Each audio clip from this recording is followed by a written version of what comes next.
have you been? I can't keep this up much longer. We need to go.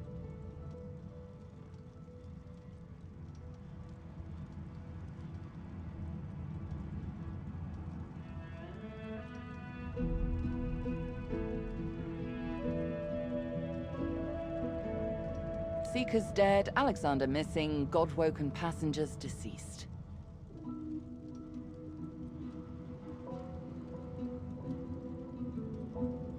And unless you want to die too, we need to go. Now.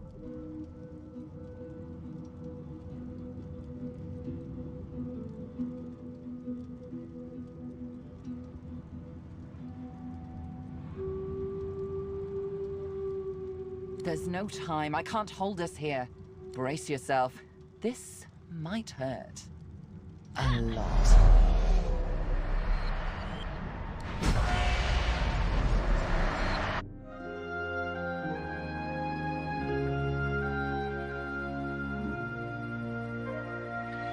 The chill of the Hall of Echoes clung to the Lady Vengeance as it returned to the shores of Reaper's Coast.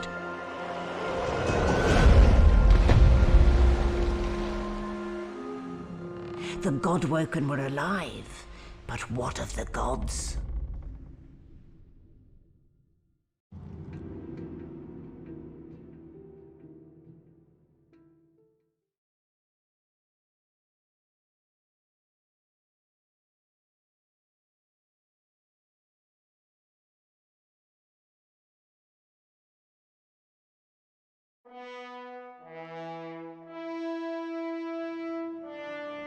Come, Crocus. Solid ground materializes beneath your feet. Your weight falls back into your body all at once, and bright sunlight stings your eyes. As your eyes adjust, you realize you're still aboard the Lady Vengeance. A gust of fresh sea air caresses you, and warm sunshine prickles your skin.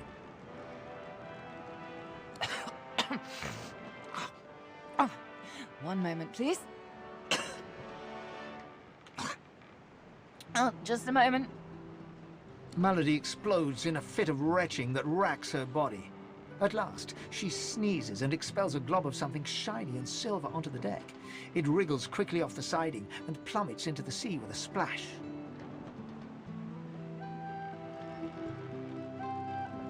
Ah, better. Let's not do that again anytime soon. Hmm?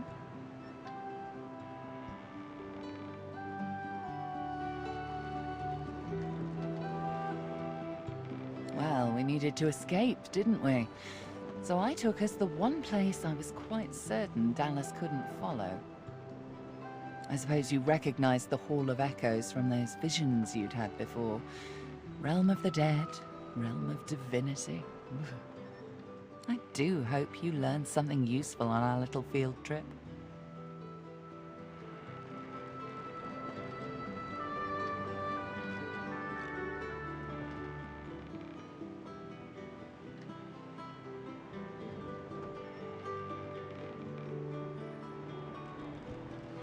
Desperate how?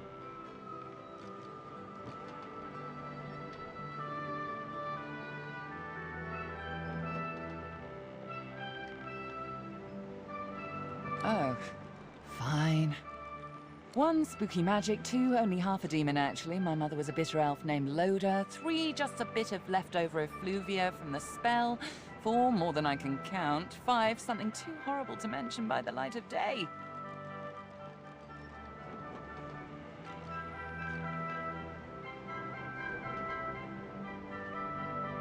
And now that I've answered every question a sane person could conceive to ask of me in this moment, let's carry on. What did you see? I see. So, your god seemed uncharacteristically frightened, told you the void was coming, and that only you could ascend to divinity, after which you felt a cold deep within you. Well then, it sounds like you need to ascend, doesn't it? And quickly. She inspects her fingernails with great attention, then looks up at you from under an arched eyebrow. Did they mention how you were meant to become the next divine?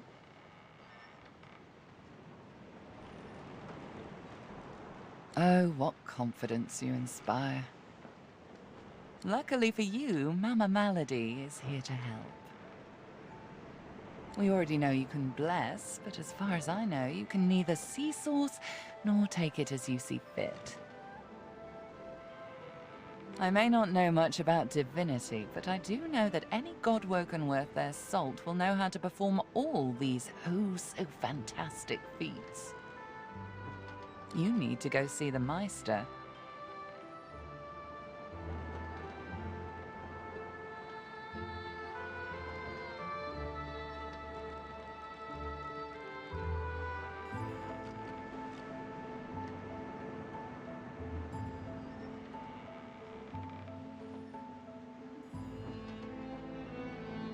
As have I, but not in the ways a true godwoken can.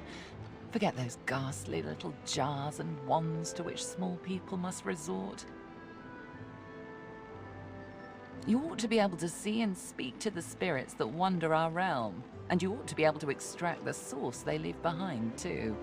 All this just by your little old onesie. No devices, no gimmicks. When you're done, you'll be able to amass and unleash quantities of source so great that Lucian himself would blush. I quite look forward to seeing it.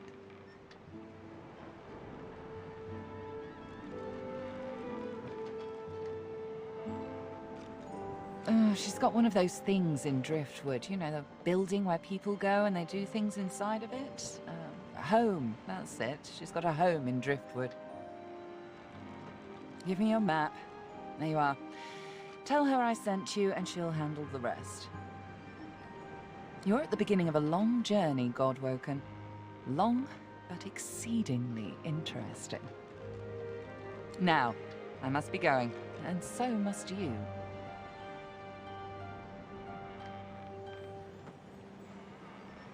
Shopping. Why, our faithful little sloop, of course. We can all ride together. Won't that be terribly fun? Before you go, if I'm not back by the time you find out where our journey takes us next, you can call me back here. Tell the ship. She'll know how to summon me. And in the unlikely case you don't manage to do whatever it is you'll need to do to become what you need to become, you could call me, but I would be grateful if it doesn't come to that.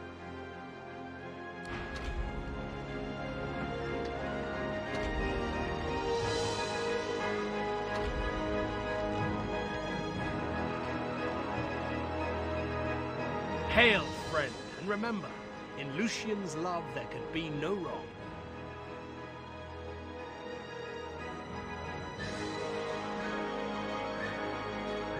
Paradise awaits, my friend.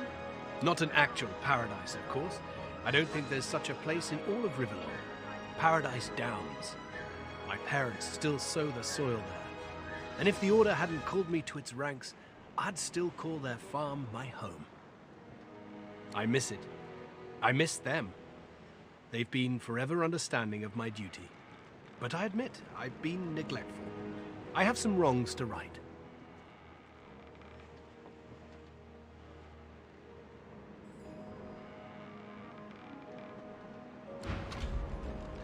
Hello again. That's twice now you've saved my skin.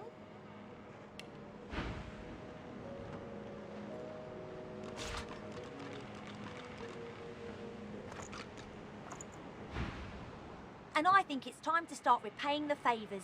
I could fetch some stuff you need, maybe. Ma always said I was a great runner.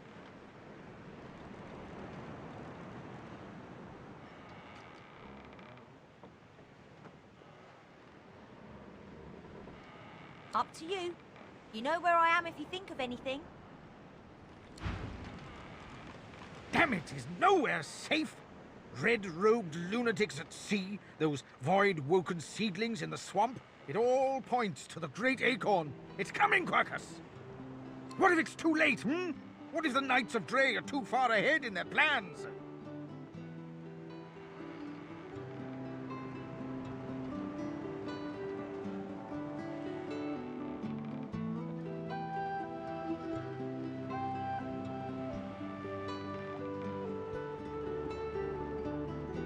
Our shield wants me to save the world, Quercus, from the Knights of Dre, as if it knows the first thing about them. You know their order, my friend.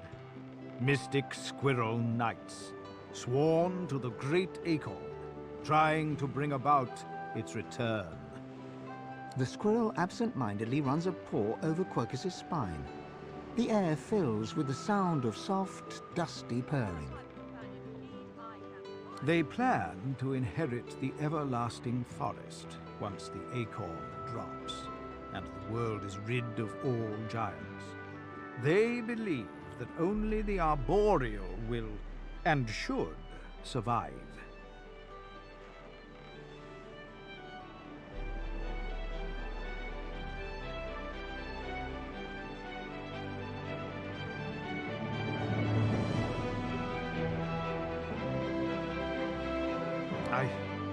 I don't know. I am trying, of course. But how does one battle a power like the Great Acorn? The Knights of Dre are a dangerous, or lunatics. A single-minded devotion to bringing about the end of the world. Together, Quercus, we can develop some magic to save us from the Great Acorn, if our shield can keep us alive. Yes, it has done an admirable job so far. It certainly lasted longer than I thought it would. But does it understand that we could be wiped out at any moment? Does it understand the risk?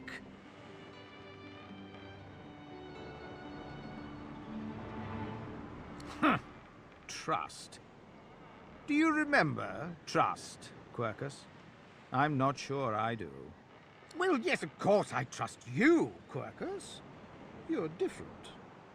But perhaps we should show a little faith in our shield, too. The squirrel reaches out and touches your ankle, sending a hot flush rippling through your body.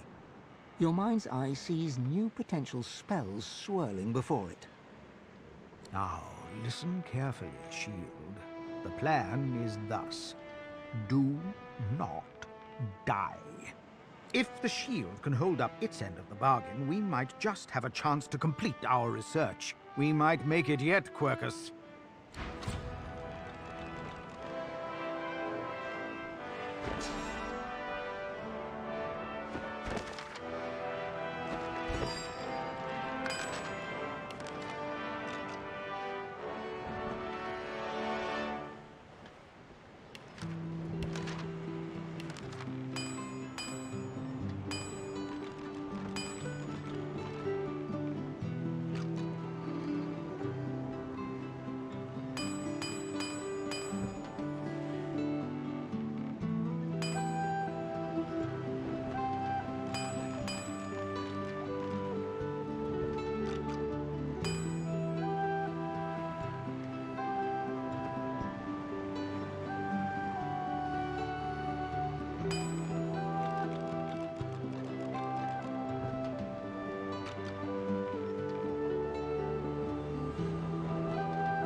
expert warriors for hire, all seasoned in combat. They won't let you down.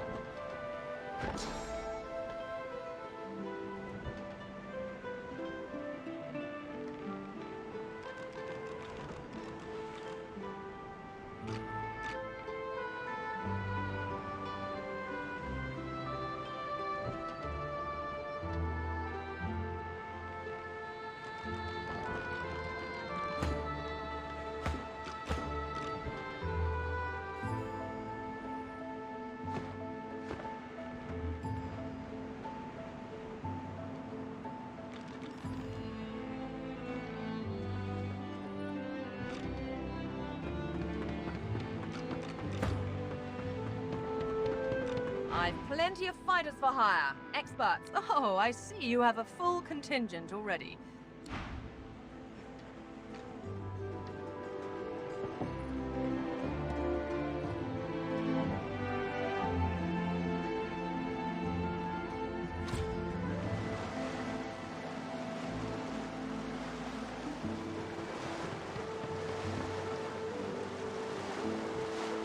Reaper's Coast lies nearby. When you are ready to sail elsewhere, I shall bring you there. The wood of the sacred ancestor trees has long been coveted for its ability to resist magical attacks. The consciousness of the elf within was always lost when they were uprooted, though. I am different. I think and feel. It is the work of freedmen. Dallas wanted more than a ship. She wanted a warrior slave who was bound to obey. So Freedoman used source magic to keep me alive as I was torn apart and rebuilt. He made me feel every moment of agony, then marked my wood with a slave scar. When I was an ancestor tree, the mother tree demanded loyalty also, but at least I was one of many. Now I am alone.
No one's ever regretted having extra help in a fight. I'll guarantee you that.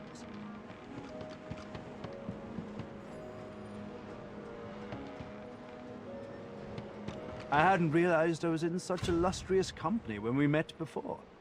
Most fascinating, the things I've been hearing about you.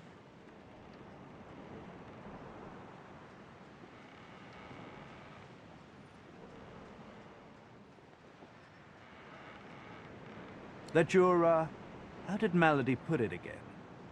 A god-woken. Yes, that's it. Quite remarkable if it's true.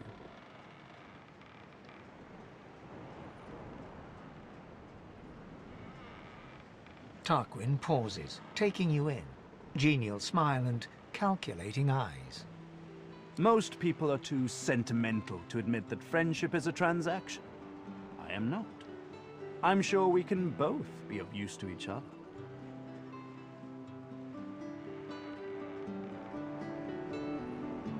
Marvelous. Great things abound in our future, I'm sure.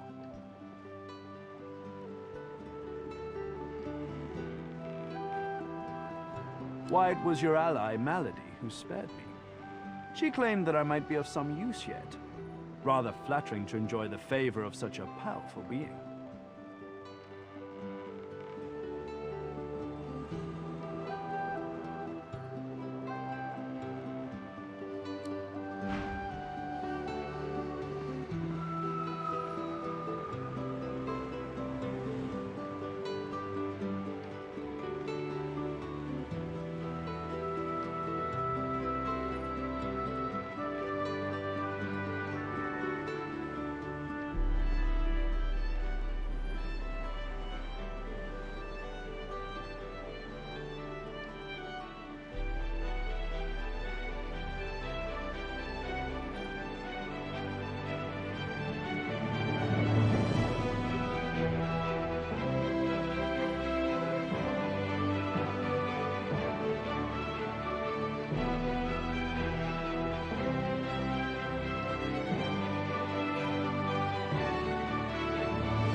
Here we are, Reaper's Coast.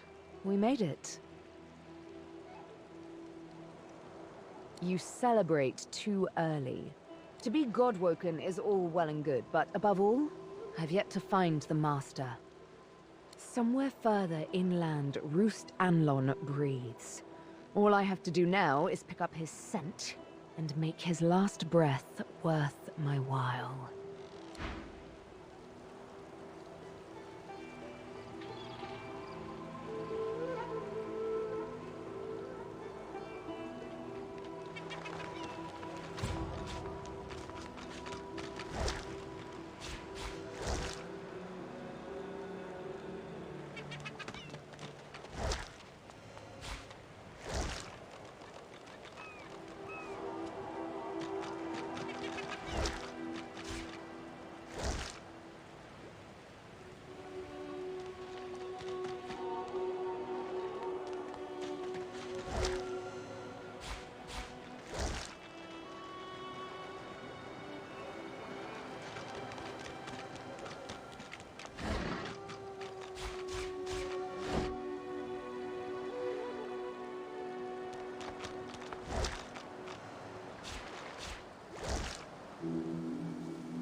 A dying shark lies gasping on the sand, bleeding from the mouth and gills. It turns its dark and soulless eyes to you. Its bloody gills open in search of water, but find only air. It gasps in the air, struggling for the breath to speak. Its own blood froths at its mouth. No! Die here! Monsters in the water! Monsters in the deep!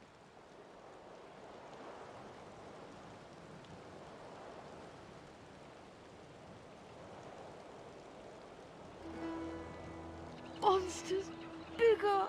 More and more growing!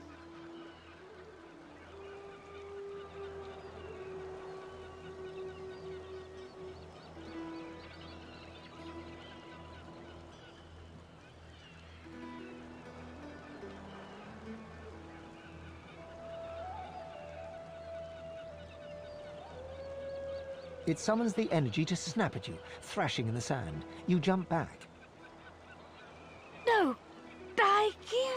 Oh, monsters in the water! Monsters in the deep! It looks at you with its cold, flat eyes as if to say, do what you will. Then it turns away and gets back to drowning in the bloody sunshine.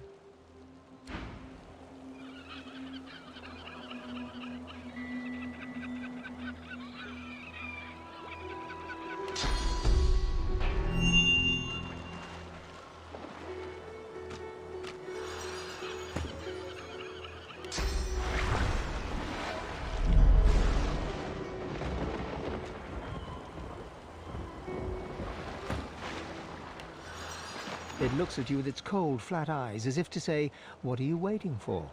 Then it turns away and gets back to drowning in the sunshine and its own blood.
A boy at swim.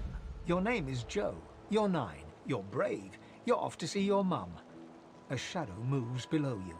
A jagged vice closes on your thigh and pulls you down. Water fills your lungs. Blood billows.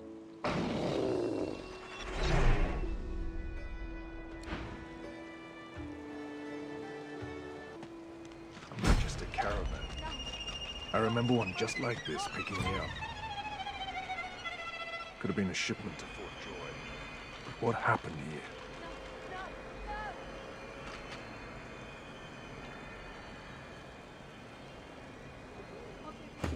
Not real. Not happening. No, it's not true. Can't be true.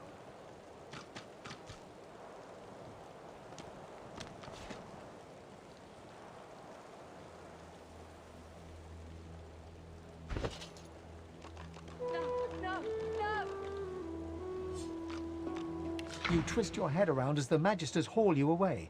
Your wife and 2 boys stand in the doorway, helpless. You commit their faces to memory one last time. Wendy cries out something to you. You tell yourself it was, "I love you," or "We'll wait for you." But the truth is, you didn't catch it. The farm recedes from view behind you.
From the dark, You stare up at the thin slivers of light visible between the floorboards. Shadows ripple across the slivers, accompanied by heavy footsteps, Magister footsteps.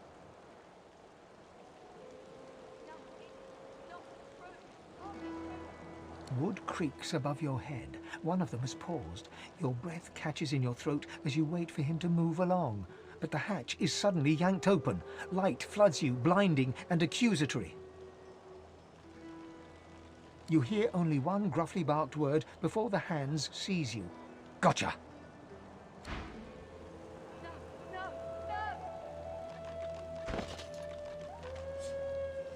You remember a cold childhood in a no-hope fishing town, bullied mercilessly by a dwarf named Lohar. With no other prospects, you sign up as a Magister, eager for the power denied you all your life.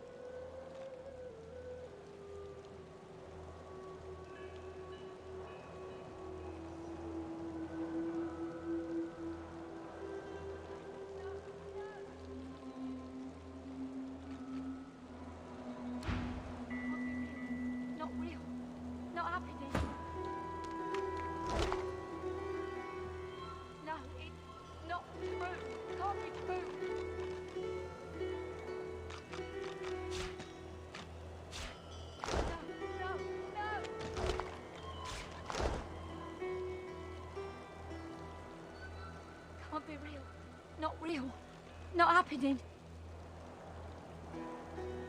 No, it's not true. Can't be true.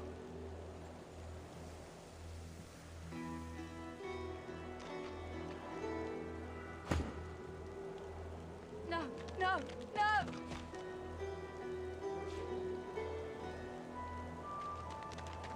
Can't be real. Not real. Not happening. Collared by Magisters in the far north, you were force-marched to this foreign land. A moment of hope as a grinning dwarf removes your source collar. Seconds later, void-woken death. No, no, no! Can't be real. Not real. Not happening. Work, work, work. That's all there was in Driftwood for a dwarf like you. Until you got involved in the anti-Magister resistance. Then, the work was still there, but also purpose. Purpose worth dying for. No, Warm red wine flows down your throat. The languor of a tavern evening soothes you. Suddenly, shrieks rend the night. The Magisters have come. Warm red blood flows down your face. no, it's not true. Can't be true.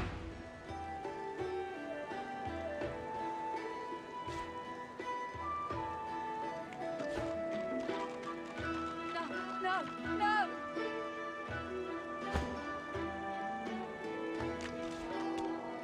Can't be real. Not real. Not happening. No, it's not true. Can't be true.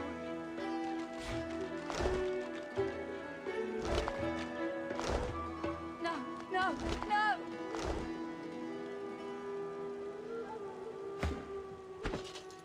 Can't be real. You Not stride real. past the chained sorcerers and climb onto the caravan without complaint. As you settle onto the bench, you offer Ralik's blessings to the Magister Guard. He offers only a bleary-eyed stare of disinterest in return before shoving the chained sorcerers aboard. As you watch them cower, you cannot help but feel annoyance. After all, don't they know they're going to be saved? No, it's not true. Can't be true. Eloisa was the prettiest girl, not to others, but to you. Her luminous eyes shone brighter than the moon. The day you collared her for Fort Joy, you wept every tear you had. You never cried again. Can't be real. Not real. Not happening.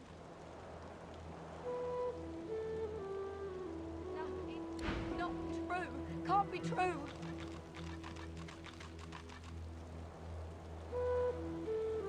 No, no, no! White as driftwood salt, the dwarf flinches at your approach, yet she holds a short, clean blade aloft. Her fierce stance can't hide the trembling of her fingers. Back! Get back! I'll kill you, just like the rest of them!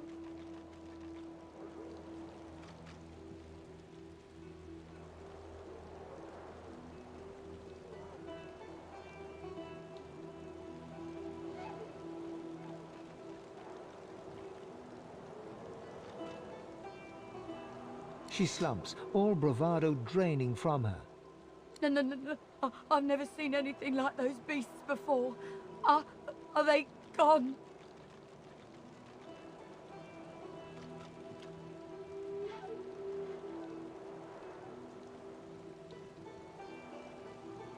Her eyes widen and lose focus, as though she's seeing something played out before them.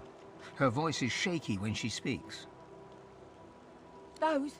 Yes. Worst ones I've ever seen. Ripped through the Magisters. The dwarves. Dead. And the sorcerers. Gone.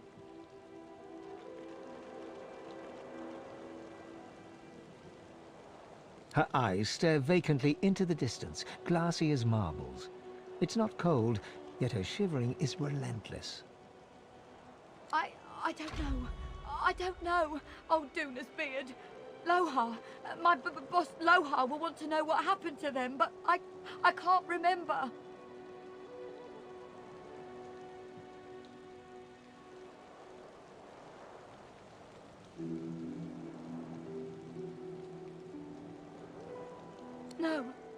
No, I don't know. I don't know.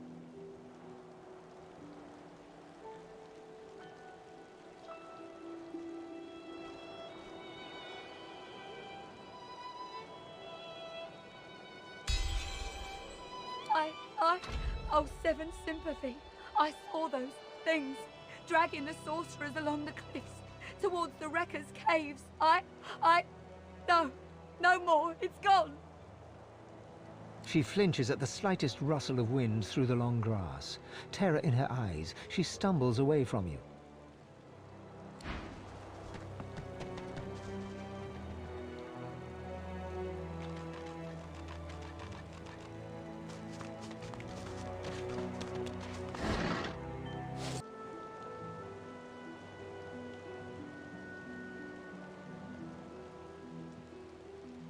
His face goes pale, and his eyes open wide. The Magister that greeted you remains stiff, as if enduring a harsh wind. The Voidwoken come. Hush, Vader. You may pass, traveller. Dare say you'll be aching to leave before long anyway. But before you do, find Raymond, the White Magister. He'll want to know what you've seen.